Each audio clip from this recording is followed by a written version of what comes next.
General Wesley Clark is a retired four-star U.S. Army general. He led NATO's Kosovo campaign as the alliance's supreme allied commander in Europe. Hi, General Clark. Good to meet you.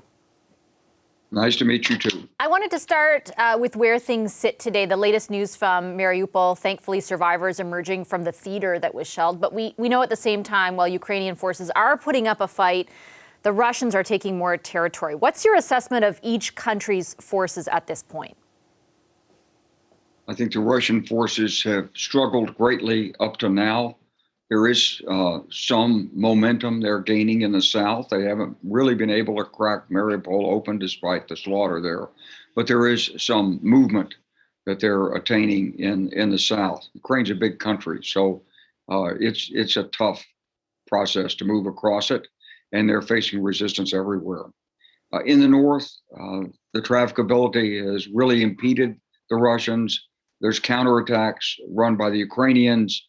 There is artillery fire that's reaching Kiev, but it's very slow going for the Russians in the north. And what do you think that is doing to Putin's resolve? I think the outcome of the battle is indeterminate, but I think Mr. Putin feels it's necessary to win. So he's going to do whatever he can to reinforce. He's bringing in mercenaries. He certainly can use chemical weapons. He does have nuclear weapons, although they're not going to be terribly useful in this case. And he's called up reinforcements. He wants China to help. Mr. Putin must be dying inside. This wasn't at all what he planned. He thought he was going to sweep in 3 days. He probably bragged to Xi that how great his military was, and he's going to look like a poor country cousin of China if he keeps this up. It's not that China won't support him, maybe covertly, but he won't be making any power plays against China after this poor performance in Ukraine. He knows it. This is a fight for his life. Do you think, so far Canada and its allies, and including the United States, of course, have remained in opposition to any idea, any iteration of direct engagement? Do you think the introduction of chemical weapons, as you just spoke to, if that were to happen, would that change the calculation?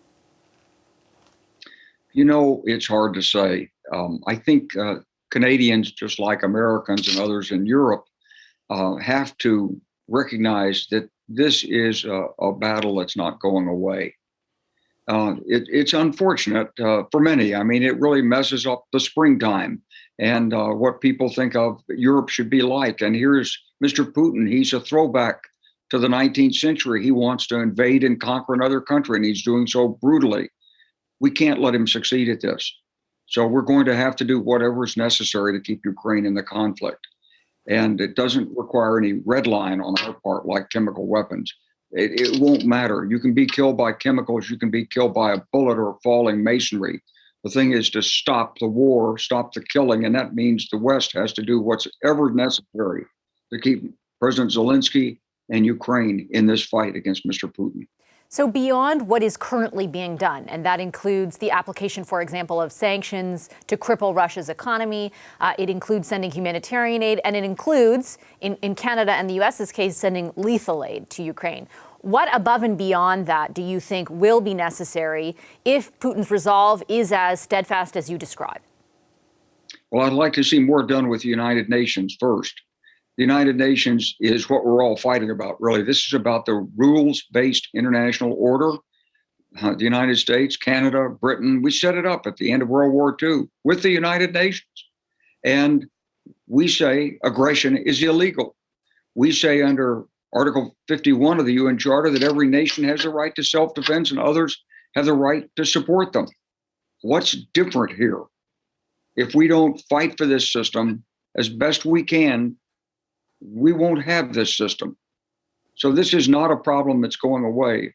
Mr. Putin he's another Hitler. You just don't see it yet.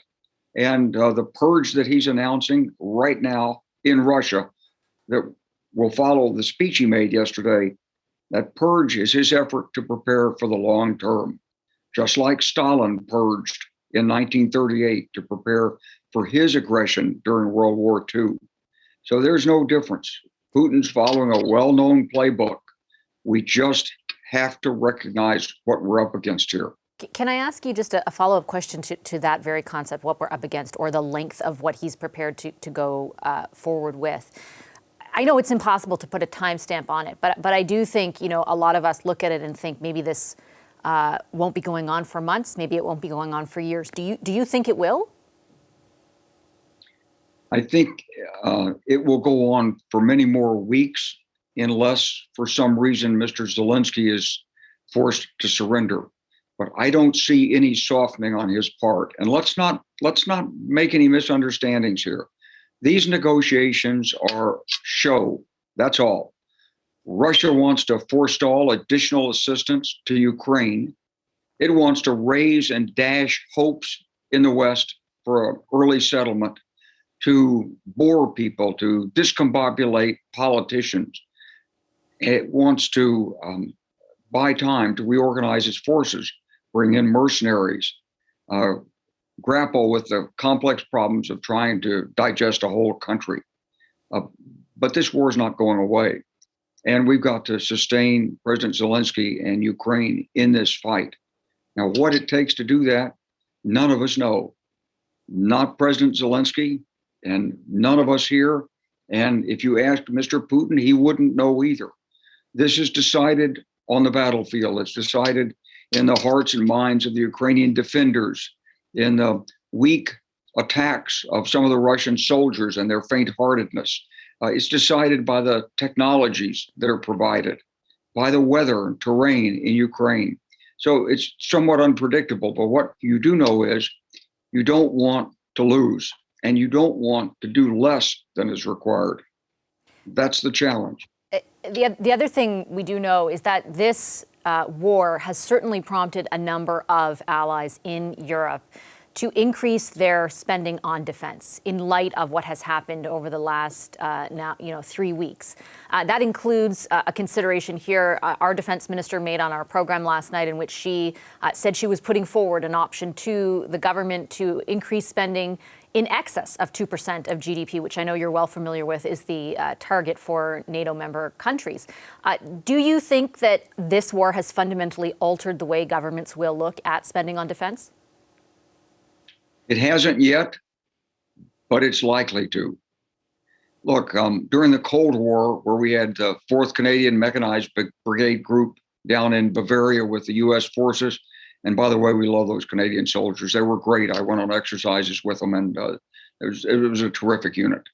But we only had maybe 400 miles of front from the North Sea or from the Baltic down all the way to the Alps. 400 miles. You look at the distance between Estonia and the Black Sea in Romania, it's maybe 5 times that.